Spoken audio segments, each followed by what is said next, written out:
Away from Halloween, really, day away now. You know what that means, right? Tons of candy for everybody. Here at CBS, though, we're working for you, working for your health, to make sure you know how to keep your pearly whites in tip-top shape. Join us live, Dr. David Hornbrook, to share some more tips for us and enjoy a healthy Halloween, right, Doctor? If it's possible, If right? it's possible. Yes. And, of course, I'm a big fan of the dad tax, which means I take all the Reese's Pieces, peanut butter cups, and they're all mine.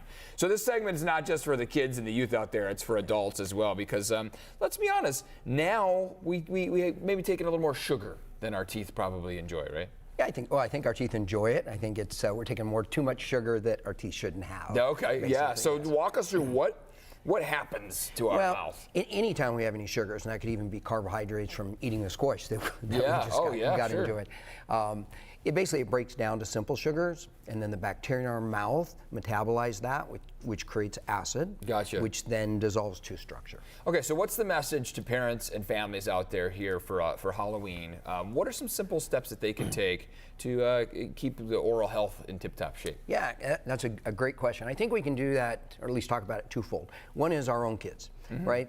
I think it's unrealistic to say, oh, look at all that candy is going in the trash. Right? No, I mean, you'd be in big trouble. We were both kids, and we have kids, and we know that's unrealistic.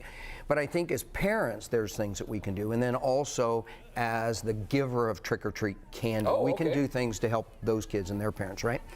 The first important thing is number of exposures. Every time the kid eats or we eat that candy, the acids are starting to form. Okay. Right? And so if they're eating it every 10 minutes, versus after lunch or after dinner, you can see the exposures are greater, which means the acid concentration and the effects are worse. So I would limit their exposure. Second is like a certain amount of pieces of candy. Yes, and at certain times. Okay. Right. Instead of just a huge binge, go attack all that candy right away. Yes, or a backpack they're taking to school and eating all day long. Right. Okay. You know, as a parent, if I'm looking at the candy, and I think it's important for us to do that, I would try to steer them away from hard candies like Jolly Ranchers, for example, because those break teeth, and also really chewy candies like even jelly beans. Sure. Something that, as they chew, it sticks between their teeth and sticks on the top of their teeth. Sure. I mean, that's a potential problem. As givers, and let's go back to as the parent, I think that we can make deals with our kids. If there's something that you don't, as a parent, don't feel that's a good choice for them, maybe you do a trade. Okay. Right? Maybe you have a granola bar that they like, or maybe you cash always works. Yeah, cash always works. When we were growing up, it might have been a quarter. Now it might be a couple bucks. Yeah, that's right. It could be movie tickets. I mean, there's a lot of things that you can trade things for, right? As givers, I think we have good alternatives.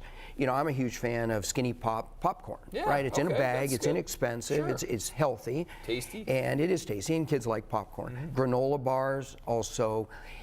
Trail mix or nut mix, if you want to introduce a little bit of sweet with something that's healthy.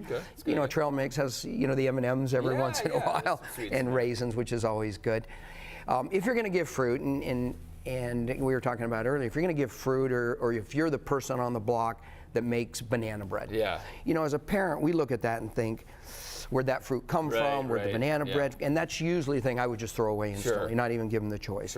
If you're that person, and we have a lot of people that come through our neighborhood that does that, is if you put it in a bag, maybe just put a label with your name from Doris Jones or from Susie. So I look at that and say, oh, that's the woman across the street. I trust that. We got to get running here. What's the website that people can learn more information? Do you guys have a location that you want to send people to?